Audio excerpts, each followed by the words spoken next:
another take on the 5 khandhas, or the 5 steps of contact, perception, reaction, from the quote of Mahasi Sayadaw.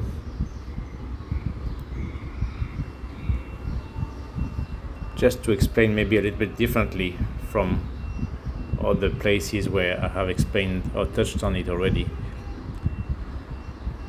But the misconception again is that when people feel something and then there is the mental reaction to it at the end,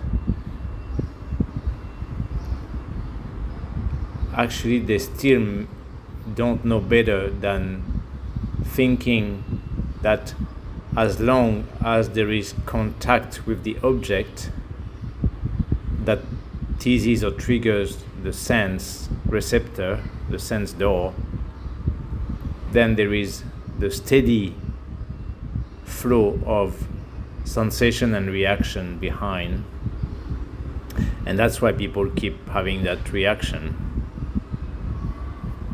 But that is actually not knowing properly what's happening and not having a real deeper level of concentration that allows you to see really what's happening and the details of the 5 khandhas and the 5 steps. Only the first one being the physical contact, and then or the thought and emotion showing up, and then the other steps being really in the mind as a reaction chain. But actually the point is that this is not like a steady, really like non-stop thing happening.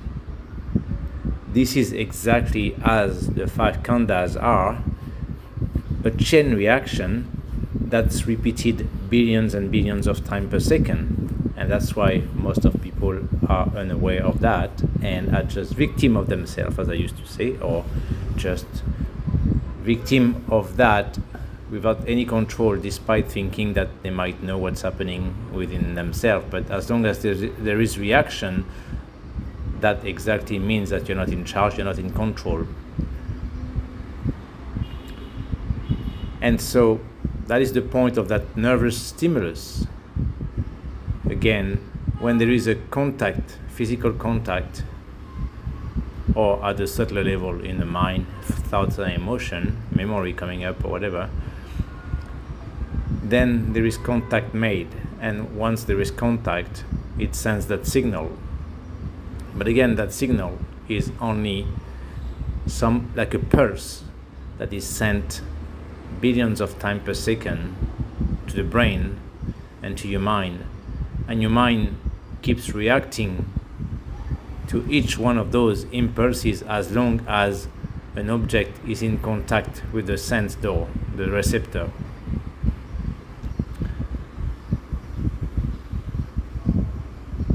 And that's why some people might think this is like non-stop, this is steady, but it's not. And that's where, if you will, your power lays, that if you are at that level of concentration and awareness, that you can see those 5 steps, as mentioned before, that is where you can take control over your mind and actually turn off the switch in the reaction part. There is contact, there is sensation, but then you don't need to have the perception and reaction to it as part of the mind, like the labeling of that happened.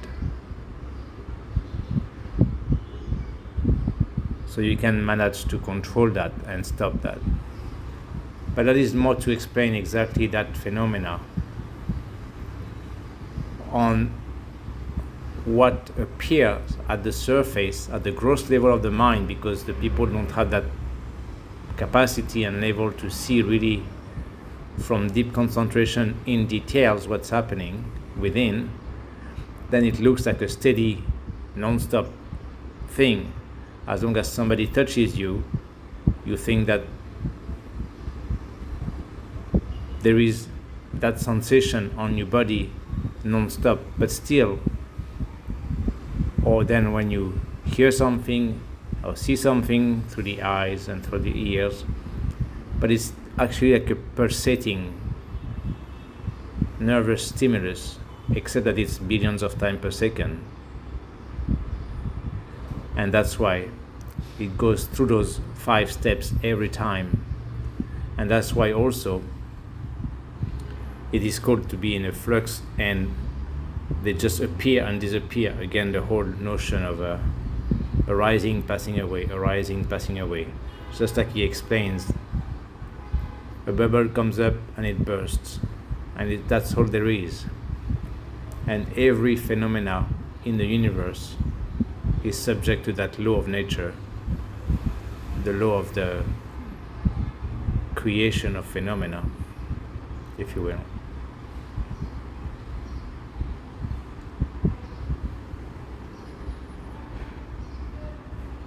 So at the end, exactly, that's what,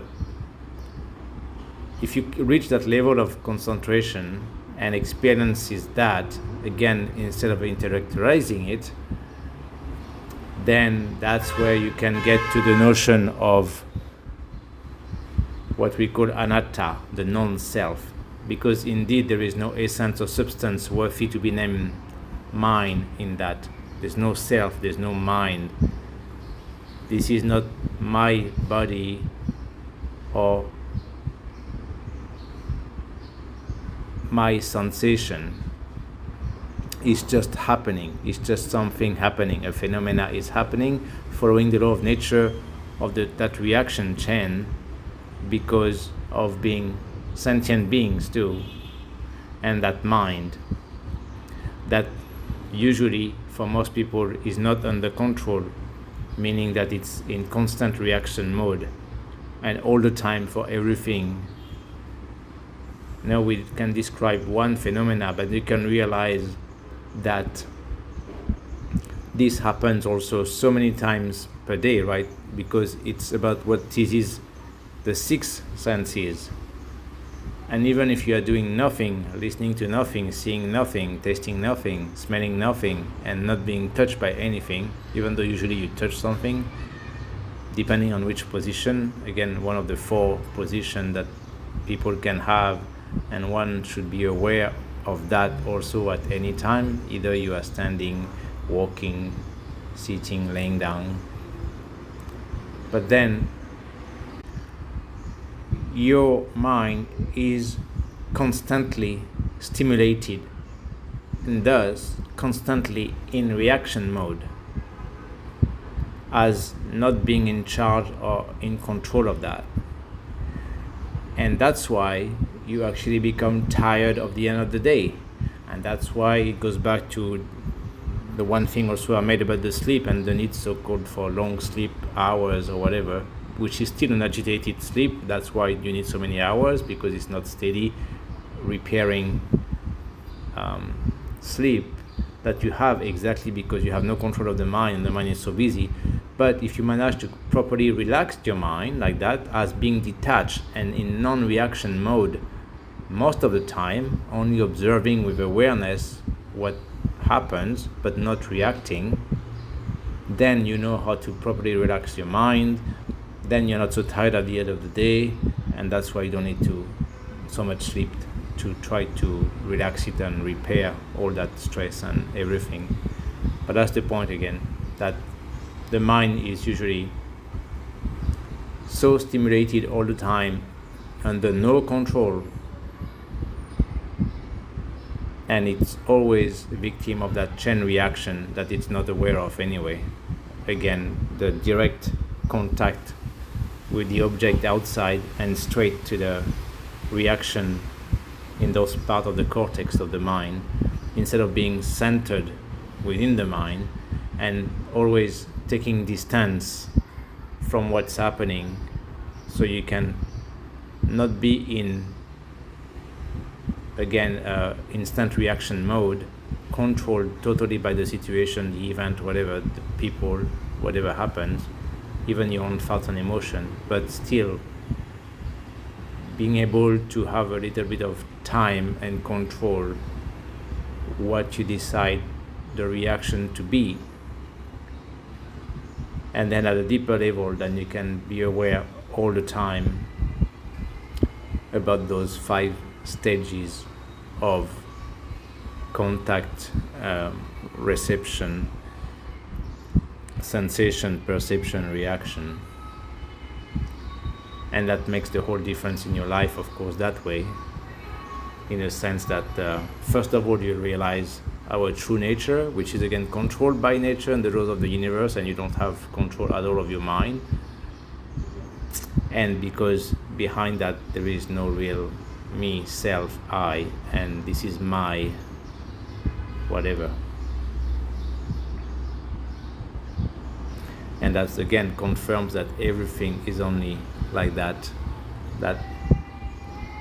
everything appear and pass away. Anicca, as we say, everything is impermanent, except that in that case, exactly to explain that things happens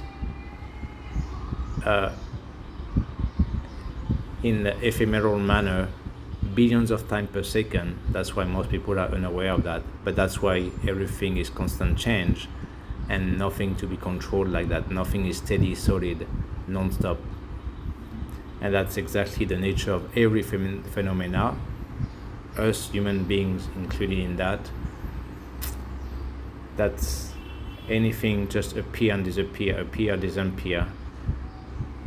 And there is the burning, as again referring to another video I made, the burning, the consumption, the rising consumption, the rising passing away.